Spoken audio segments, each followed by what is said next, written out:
The session that I'm most looking forward to taking part in is on the revolutions of 1848.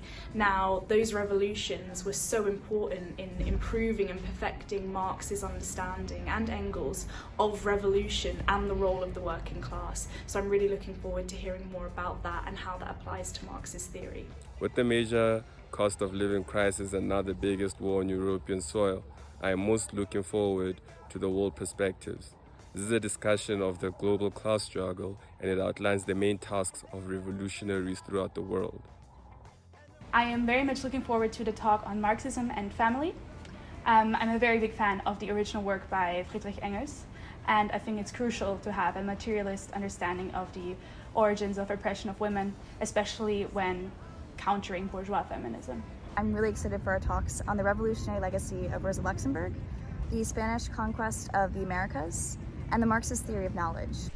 I'm hoping to get a deeper understanding of the history that has led us to the state of the world that we currently live in. And I'm looking forward to attending the talks on the world perspective and the talk on the labor theory of value and the talk called The Enlightenment and the Struggle for Rational Thought.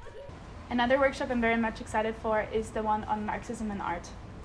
Capitalism is a system in decline, and I believe this is also very much reflected in the art it creates.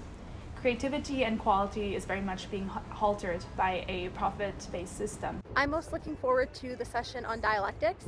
As Marxists, it's very important that we have a firm understanding of our philosophy, because the philosophy of the ruling class is so powerful.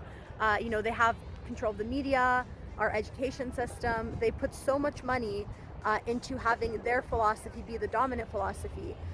And their philosophy tells us that nothing ever changes. Everything's always the same under the sun. There's no point in trying to change society. And so it's really important that as Marxists, we study dialectical materialism so that we have the correct philosophy to have the right analysis and the ideas that can change the world.